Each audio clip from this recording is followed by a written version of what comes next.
My name is Nalia, and I never imagined that a single night would turn my entire world upside down. But before I tell you about that night, let me take you back to where it all began, in the town of Dambara. Dambara wasn't much to look at if you were used to city life. It was quiet, rural, the kind of place where everyone knew everyone else's business.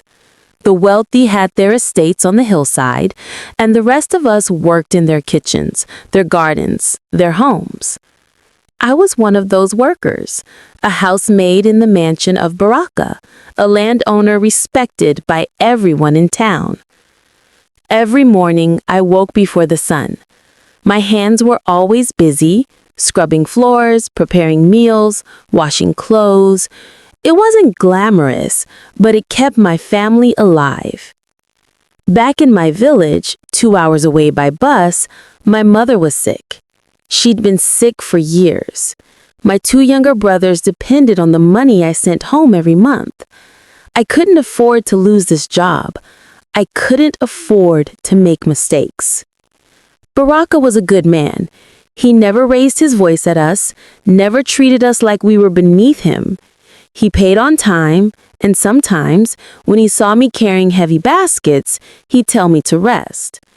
"You work too hard, Nalia," he'd say with a kind smile. I appreciated that. In a world where people like me were invisible, he saw me. Then came the announcement. One evening, Baraka gathered all of us in the main hall.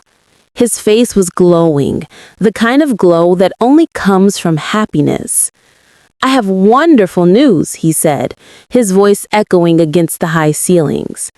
"I'm getting married. Her name is Selina, and she'll be joining us soon. I expect everyone to welcome her with respect and kindness." The other staff clapped and congratulated him. I joined in, smiling, but something in my chest felt heavy. Change was coming, and I didn't know if it would be good or bad. Selina arrived 3 days later. She stepped out of a sleek black car, dressed in clothes that probably cost more than I made in a year. Her hair was perfectly styled, her makeup flawless. She was beautiful, no doubt about that. But beauty, I'd learned, doesn't always mean kindness. From the moment she entered the house, I felt it. The coldness, the way she looked at us, the staff, like we were furniture. When I brought her tea that first afternoon, she didn't say thank you. She didn't even look at me. She just waved her hand dismissively, as if I were a fly buzzing too close. "This tea is lukewarm," she said to Baraka, not to me. "I thought you had trained help here." My cheeks burned, but I kept my head down. "I'll bring a fresh cup, madam." She didn't respond. Baraka gave me an apologetic look, but he didn't say anything. He was in love, I suppose. Love makes people blind. The weeks leading up to the wedding were chaos. There were decorators, caterers, musicians, all coming in and out of the mansion. Selina barked orders like a general commanding troops. Nothing was ever good enough for her. The flowers were the wrong shade, the drapes were too plain, the food wasn't refined enough. I kept my mouth shut and did my work.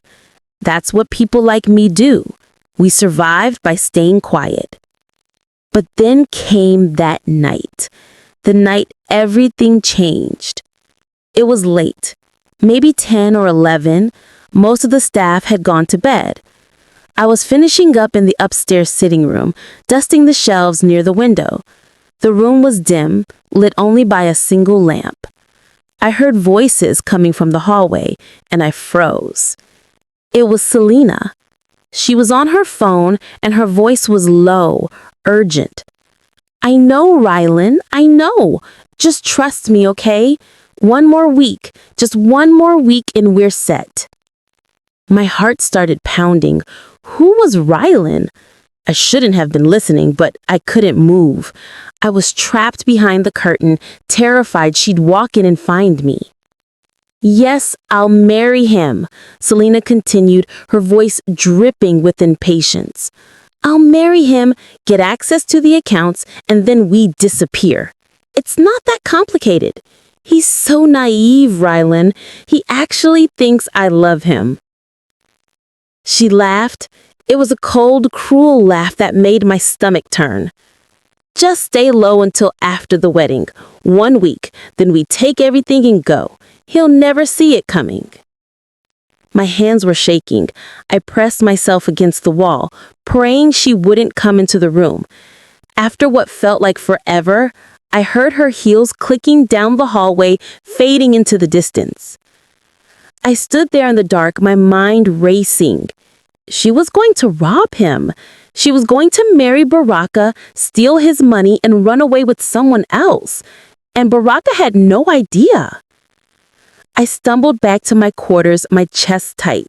I couldn't breathe. I sat on the edge of my small bed, staring at the wall. What was I supposed to do? If I told Baraka, would he even believe me? Selina was sophisticated, wealthy, connected. I was just a maid. Who would take my word over hers? And if I did believe me, what then? Selina would know it was me. She'd make sure I lost my job, maybe worse. People like her had power. They could destroy people like me with a single phone call. But if I said nothing, Baraka would lose everything.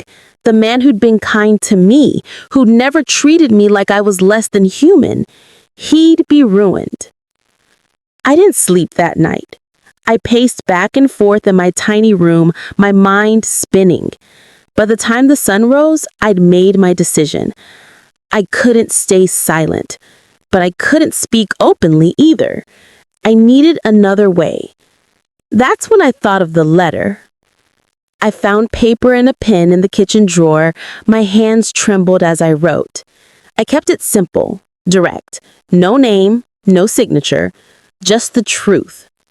Sir, the woman you're about to marry is not who she claims to be. She plans to steal from you and run away with another man named Rylan 1 week after the wedding. Please be careful. This warning comes from someone who respects you. I read it 3 times, folded it carefully, and hid it under my mattress. Now I just needed the right moment. That moment came 2 days before the wedding. I was assigned to prepare Baraka's ceremonial wedding tunic, a beautiful garment made from fine fabric with intricate embroidery. As I steamed it and checked every detail, I saw the inner breast pocket, small, hidden, perfect. I slipped the letter inside, my heart hammering so hard I thought it might burst through my chest. Then I hung the tunic in his wardrobe and walked away, trying to look normal even though my legs felt like water. The wedding day arrived like a storm. The courtyard was transformed into something magical, with white drapes, flowers everywhere, and chairs arranged in perfect rows. The entire town seemed to be there. Musicians played soft melodies, children ran around laughing. It should have been beautiful, but all I felt was dread. I watched from the staff quarters as guests arrived in their finest clothes. Baraka looked nervous but happy, greeting everyone with genuine warmth. Selina looked like a queen, her wedding dress shimmering in the sunlight. No one suspected a thing. No one. Except me.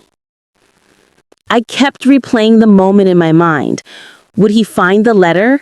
Would he read it? Would he believe it? Or would he dismiss it as jealousy or nonsense?